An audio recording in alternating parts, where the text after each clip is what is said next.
इससे आपको पता चलता है कि एंग्लो ईस्टर्न में किस टाइप के क्वेश्चन पूछे जाते हैं। तो फिर मैं ऐसे ही किया IMUCET का प्रिपरेशन, और फिर इतना रैंक के पीछे बैठना है, तो वो ओके। मेरा जो फर्स्ट इंप्रेशन था वो थोड़ा डाउन हो गया उनके सामने। फिर थोड़ा मतलब डिमोटिवेट हो गया कि अब इनके सामने फर्स्ट इंप्रेशन तो खराब गया, दूसरा भी गया।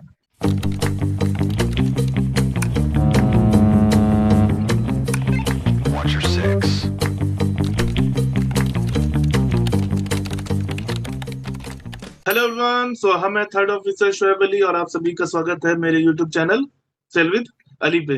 तो आज हमारे साथ है हमारे IMUmate का स्टूडेंट श्रेयांक, जिसने अभी अभी हेलो एंग्लो सर। ईस्टर्न का इंटरव्यू क्लियर किया है और आज वो हमारे साथ है अपना इंटरव्यू का एक्सपीरियंस शेयर करने के लिए, क्योंकि एंग्लो ईस्टर्न का इंटरव्यू का एक्सपीरियंस लेना बहुत जरूरी है। इससे आपको पता चलता है कि एंग्लो ईस्टर्न में किस टाइप के क्वेश्चन पूछे जाते हैं और आपको क्या क्या करना होता है एंग्लो ईस्टर्न में। सो हेलो श्रेयांक, कैसे हो? हेलो सर, मैं सही हूँ सर। तो सबसे पहले तो आप कैसे हमारे हैं? व्यूअर्स को तुम एक छोटा सा अपना इंट्रोडक्शन दे दो, अपने बारे में बता दो ताकि उनको भी पता चल जाए तुम्हारे बारे में। Okay, sir. My name is Shrang Mazumdar. I am 17 years old. I am born in Pune, Maharashtra. My IMUCET rank is 2484, and I am recently sponsored by Anglo-Eastern for the February 2025 batch. Thanks. Okay Shreyank, तो सबसे पहले हमको ये बताओ कि तुम अभी फरवरी batch हाँ, के लिए आए हो, अगस्त बैच में हाँ। क्या हुआ? अगस्त बैच में सर एक्चुअली मुझे उतना नॉलेज नहीं था, गाइडेंस नहीं था अबाउट DNS, अबाउट स्पॉन्सरशिप। तो मुझे ये पता था कि IMUCET देना है, उसके बाद जो होगा होगा प्रोसीजर। तो मैं पूरा गलत था, और प्लस मेरा मतलब एक फैमिली सिचुएशन भी था, तो मैं उतना फोकस नहीं कर पाया। तो इसलिए मैं फिर फरवरी से IMUMate में ज्वाइन हुआ फरवरी के लिए। ओके श्रेयांक, तो तुम्हारा 12 कब पास आउट हुए हो तुम? 12 मैं इसी साल हुआ सर, 2024। 2024 में? तो तुम जब प्रिपरेशन स्टार्ट किए, मतलब प्रिपरेशन हम्म। कब से स्टार्ट किए? तुम पहले इंतजार किए कि बोर्ड खत्म होने दो और फिर उसके बाद से प्रिपरेशन स्टार्ट करेंगे? हाँ, मैं उतना नॉलेज नहीं था, तो मैं बोर्ड्स पे पहले फोकस दिया, उसके बाद सोचा IMUCET के लिए प्रिपेयर करूंगा। तो इसीलिए मेरा मतलब अगस्त में थोड़ा लैक हो गया। तो तुम जब बोर्ड्स दे के निकले और उसके बाद से अचानक से तुमको स्पॉन्सरशिप के बारे में पता चला, तब मतलब क्या हुआ? मतलब हाँ, हम तो बहुत को बोलते हैं कि लेट हो गया है, वो लेट हो जाता है। तुम्हारे साथ भी कुछ ऐसा ही हुआ हाँ। क्या? हाँ, मेरे साथ भी ऐसा ही हुआ सर। मुझे मतलब पता चला DNS क्या होता है मई या अप्रैल में। मुझे ये पता था कि BSc होता है और इंजीनियरिंग साइड होता है। मैं ये कंफर्म था कि मैं BSc करूंगा, मतलब टेक साइड में जाना है। बट ये नहीं पता था कि मतलब स्पॉन्सरशिप भी होता है, DNS भी होता है। तो उस चीज में मैं लैग कर गया था। ओके। तो IMUCT का तुम्हारा एक्सपीरियंस कैसा था IMUCT में? IMUCT सर, मतलब मैं तो मुझे पता था IMUCT के बारे में 11-10 से। तो मैं मतलब थोड़ा बीच में प्रिपेयर भी कर लेता था IMUCET के बारे में कि क्या क्या क्वेश्चन पूछ से जा सकता है, प्रीवियस ईयर देखता था। तो वैसे करके मैं मतलब प्रिपेयर करता था, मतलब बोर्ड्स में भी थोड़ा थोड़ा करके। फिर जब बोर्ड्स खत्म हुआ, पूरा फोकस उसमें ही चला गया कि इसमें IMUCET में ही देता हूँ पूरा, जितना पहले रैंक निकाल लेता हूँ, फिर देखता हूँ कि क्या क्या कर सकते हैं। तो फिर मैं ऐसे ही किया IMUCET का प्रिपरेशन, और फिर इतना रैंक आया। ओके। तो अभी तुम जब फेब बैच के लिए स्पॉन्सरशिप के लिए गए, तो एंग्लो हाँ, ईस्टर्न में अभी तुम्हारा सिलेक्शन हुआ है। तो एंग्लो हाँ। ईस्टर्न में तुम्हारा क्या क्या प्रोसीजर रहा और कैसा एक्सपीरियंस रहा, क्या क्या हुआ तुम्हारे साथ? एंग्लो ईस्टर्न में तो सबसे पहले तो वही रिटर्न दिया, 1 महीने पहले, 2 महीने पहले। फिर रिटर्न में फिर एक हफ्ते बाद रिजल्ट आ गया कि मैं सिलेक्टेड हूँ। और फिर अक्टूबर, फिर बोला कि पहले डॉक्यूमेंट दे दो, उसके बाद आपका क्या बोलते हैं, इंटरव्यू होगा। फिर इंटरव्यू डेट आ गया कि 15 को है। फिर मैं क्या बोलता है गया मम्मी के साथ दिल्ली में इंटरव्यू देने। तो इंटरव्यू तो पहले तो स्टार्ट हुआ कि मेरा 8 o'clock था। तो फिर 8 o'clock मैं उससे पहले ही पहुंच गया, 10 मिनट पहले जाके बैठ गया। बहुत लोग भी थे मतलब मेरे साथ जो देने वाले हैं इंटरव्यू। फिर वही दो इंटरव्यूअर्स आए। फिर क्या हुआ कि एक इंटरव्यूअर आए, फिर वो बोले कि ऐसे लिखना है। तो अब ऐसे क्या बोलते हैं, सबको अलग अलग बैठाया कि रिपीटर के लिए अलग और उसके बाद फ्रेशर के लिए अलग। तो अब मैं उसमें एक ब्लंडर कर दिया कि क्या बोलते हैं, मुझे बोला था कि किसी के पीछे बैठने के लिए, और मैं उसके उसके आगे बैठ गया और मुझे लगा था कि किसी और के पीछे बैठना है। तो वो मेरा जो फर्स्ट इम्प्रेशन था वो थोड़ा डाउन हो गया उनके सामने कि वो बोले कि नहीं इसके पीछे नहीं बैठना, थोड़ा मतलब रूट वे में बोले कि इसके पीछे नहीं बैठना है, तुम्हें उसके पीछे बैठना है।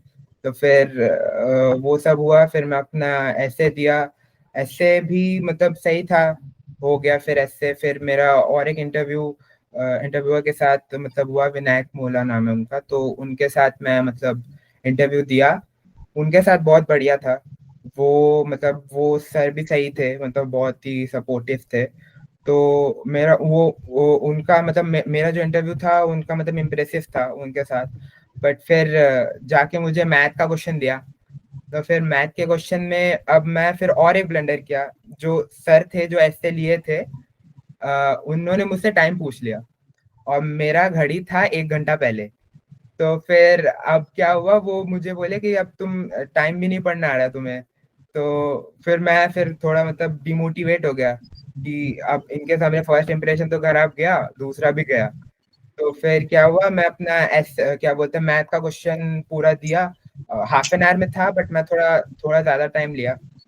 फिर उन्होंने मुझे लास्ट में बुलाया, बोला कि अभी अभी रुको, अभी खाना खा लो उसके बाद फिर आना। तो फिर क्या हुआ, अब मैं थोड़ा लग रहा था कि मेरा या तो रीशेड्यूल होगा या फिर रिजेक्ट होऊंगा मैं, क्योंकि मेरा जो इम्प्रेशन था उनके सामने वो थोड़ा डाउन चला गया था क्योंकि मैं 2 ब्लंडर्स किया अपना। तो फिर क्या हुआ, फिर मतलब फिर मैं वही जसप्रीत सर से बात कर रहा था। उन्होंने बोला कुछ मत कर अभी, उसमें फोकस मत कर, अभी ये देख कि कैसे भी करके तुझे इंटरव्यू में निकालना है, अभी वो मत छोड़। तो फिर एक क्वेश्चन मैंने गलत किया था, मुझे पता था। तो मैं फिर ऐसे जसप्रीत सर ने बोला कि वो थोड़ा देख ले, मे भी आ सकता है पूछने के लिए। फिर मैं गया अंदर। फिर उन्होंने बोला, फिर मुझे बुलाया, फिर लास्ट में बुलाया कि श्रेयांक आओ। फिर मुझसे क्वेश्चन दिखाया मैंने उनको। उनमें एक क्वेश्चन गलत था जो मैं बता रहा था, उन्होंने बोला कि वो फिर से करने के लिए। तो फिर वो मुझे पता था। उसके बाद मुझे बोला था और एक क्वेश्चन करने के लिए, वो इजी था, मतलब IMUmate के PDF में मिल गया था। तो फिर वो दोनों किए और उन्होंने फिर मुझसे कुछ बातचीत की, वो फिर बोला कि कॉन्ग्रेचुलेशन आप ये हो। तो मुझे मतलब उतना बिलीव नहीं था कि होगा, क्योंकि मुझे लगा था कि रीशेड्यूल होगा या फिर रिजेक्ट होगा।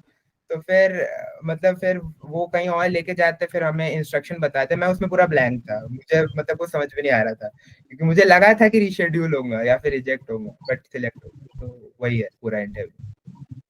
सो अच्छा, इंटरव्यू के बारे में बताओ कि हाँ, इंटरव्यू में क्वेश्चंस किस तरह के रहते हैं। मतलब हम तो अपने बहुत सारे वीडियोस में बता देते हैं बच्चों को कि इस तरह के क्वेश्चन है, उस तरह के। तुम्हारे साथ क्या था, मतलब किस तरह के, अगर पर्सनल में किस तरह के क्वेश्चंस, टेक्निकल में किस तरह के क्वेश्चंस? वो सब तो सर मतलब पहले से मतलब जैसे PDF में होता है IMUmate के, वो मतलब सिमिलर था सभी, मतलब जितना पूरा इंटरव्यू ही मतलब सिमिलर ही था, सारे क्वेश्चन मुझे पता थे।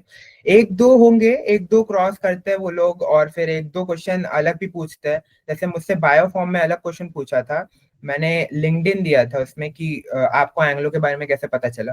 तो उसमें वो मुझसे उसके बारे में पूछे। तो मतलब वो पूरा आपके बायो फॉर्म में डिपेंड करता है, और वो इंटरव्यू क्वेश्चंस तो मतलब सिमिलर ही देते हैं, मतलब आपको पता होगा उस सब के बारे में। ओके, सो अगर ये कहा जाए कि कोई अगर आईएमयू में ज्वाइन करके आईएमयू में जो भी चीजें पढ़ाई जा रही हैं और प्रिपरेशन करवाई जा रही हैं, तो उससे उतना पढ़ लेने से हो जाएगा? मोर देन इनफ होगा सर, अगर वो ही पूरा अगर पूरा कर, मैं वही किया, मैं मतलब मैं अपना एक्स्ट्रा कुछ उतना नहीं दिया दिया हूँ। बट मैं मतलब पूरा फॉलो किया था, मतलब जहाँ जितना भी मतलब आयोमेट ने जितने भी मटेरियल्स दिए थे मैं सारे फॉलो किया, क्योंकि मेरा मतलब इन द एंड था कि मैं मतलब निकालना है मुझे। तो मैं पूरा फॉलो किया, जितने भी PDF थे, जितने भी एंग्लो के PDF थे, जितने भी सारे PDF थे, मैं सारे पढ़ा। फिर बस वही था। तो आईएमयू में का तुम्हारे सिलेक्शन में क्या रोल था, एंग्लो ईस्टर्न के सिलेक्शन में? तो 70% तो रोल उनका ही था, मैं 30% मैं अपना दिया। 70% इन सेंस कि मुझे गाइडेंस वैसा मिला, मुझे मटेरियल वैसा मिला, मुझे मॉक इंटरव्यू वैसे मिले जो मुझे चाहिए था। मुझे पहले से मैं मतलब वो था कि डिसाइडेड था कि मुझे इंटरव्यू प्रेप मुझे उतना आता नहीं है, खुद से होता भी नहीं है उतना इंटरव्यू प्रेप। तो मुझे उसका था और थोड़ा रिटर्न का था, क्योंकि रिटर्न में क्या पूछते हैं उतना नहीं पता था। तो मैं इसलिए पहले आईएमएट ज्वाइन किया, बट फिर मुझे पता चला कि बहुत कुछ है फिर इसके अंदर, मतलब रिटर्न भी देंगे, फिर आपको गाइडेंस भी है, फिर आपका मॉक इंटरव्यू में फिर मुझे जैसे पीडीएफ, मतलब मैं बहुत सारे लोगों को मॉक इंटरव्यू दिया हूँ, तो मतलब उन्होंने फिर मुझे फीडबैक भी दिए कि देखो आप इसमें लैग कर रहे हो, आपको ये अच्छे से फिर करके आना है। तो मतलब मेरा हर बार जब मैं मॉक दिया वो इम्प्रूव होता रहा। तो हाँ, तो मतलब आईएमएट ने तो बहुत ही हेल्प की है मेरी इस सब में, जैसे मैंने बोला 70%। ओके, ये बताओ मेंटर सपोर्ट कैसा है IMUmate में? मेंटर सपोर्ट तो सर ब्रिलियंट है, मतलब एक्सीलेंट था मेरे लिए तो। मतलब जब भी मुझे कोई डाउट था मैं पूछ लेता था जसप्रीत सर से या फिर और कोई मेंटोर से। तो मतलब ऐसा कोई डाउट नहीं था कि जो कभी मेरा अनक्लियर नहीं हुआ हो। कभी ऐसा हुआ है कि तुमको अचानक से रात में 11 बजे 12 बजे कुछ प्रॉब्लम आया, याद आया और तुम हमारे मेंटर्स 11 को बजे 12 मैसेज बजे भी? पूछता था सर। मैं हाँ? ऐसा था, मैं 11 बजे 12 बजे पूछता था और मुझे तभी आ जाता था कि क्या क्या बोलते हैं, डाउट ये है तो ये मतलब क्लियर कर देते थे। ठीक है, चलो ये जान के अच्छा लगा कि तुमको हमारा मेंटर सपोर्ट बहुत अच्छा लगा। और कुछ कहना चाहोगे IMUmate के बारे में, कोई रिव्यू जो कि हम लोगों को इम्प्रूव करना चाहिए, जो तुमको लगा हो कि कहीं ना कहीं ये चीज IMUmate में कमी है? नहीं सर, आई मतलब इंटरव्यू स्पॉन्सरशिप के लिए तो मतलब एक्सीलेंट है और परफेक्ट ही कर रहा है पूरा प्लेटफॉर्म। तो मतलब ऐसा तो कोई मतलब इम्प्रूवमेंट तो नहीं चाहिए अभी। अच्छा, तुम्हारा फेवरेट मेंटर कौन है IMUmate से? सब वो आपका वॉइस थोड़ा डाउन हो गया। ओके, हम पूछ रहे हैं कि तुम्हारा फेवरेट मेंटर कौन है IMUmate में? सर फेवरेट फेवरेट तो सर देखिए सभी है, बट स्पेशली मैं तो थोड़ा जसप्रीत सर को बोलना चाहूंगा, क्योंकि अदर देन इंटरव्यू वो मैं जितने भी डाउट है वो सब क्लियर करके दिए जसप्रीत सर ने। बहुत है, मतलब जैसे शशिकांत सर भी है, वो उन लोगों ने इंटरव्यू पूरा देखा मेरा, प्राप्ति मैम, शशिकांत सर, वो सारे इंटरव्यू देखे। जसप्रीत सर ने वो इंटरव्यू को छोड़ के सारे सब कुछ देखा। तो हाँ, वही। ओके, जब तुम्हारा सिलेक्शन हुआ था ना, तब प्राप्ति का मैसेज आया था कि भैया इसका सिलेक्शन हो गया। ओके, जब तुम्हारा सिलेक्शन हुआ तब प्राप्ति का मैसेज आया था कि भैया श्रेयांक का हो गया। तो जाहिर सी बात है, जो तुम पे मेहनत किया था और जो जो लोग तुम्हारा ज्यादा हाँ, मॉक इंटरव्यू लिए था, सभी बहुत खुश थे। हमको भी बहुत अच्छा लगा। ठीक है, तो thank you for your review and time. Hopefully तुम हमारे साथ हमेशा ऐसे ही जुड़े रहो, एंग्लो ईस्टर्न जाने के बाद भी, शिप पे जाने के बाद भी। यस सर, ठीक है। Of course. हाँ हाँ। ठीक है, चलो कुछ कहना चाहोगे जो भी एस्पिरेंट्स हैं जो एंग्लो ईस्टर्न के लिए प्रिपेयर कर रहे हैं? मैं तो यही कहना चाहूंगा कि अगर मतलब सच में चाहते हो कि स्पॉन्सरशिप या फिर मतलब डेडिकेशन है कि हाँ स्पॉन्सरशिप चाहिए और मर्चेंट नेवी में घुसना है, तो मैं बोलूंगा कि एक बार आईएमयूमेट आ जाओ, फिर प्रिपरेशन करो। 100% मिलेगा अगर तुम पूरा क्या बोलते हैं शिद्दत से एकदम चलोगे, डिसिप्लिन मैनर्स से पूरा उनका वो फॉलो करोगे, तो ऑफ कोर्स मिलेगा। तो जैसे मैंने भी वैसे ही किया है।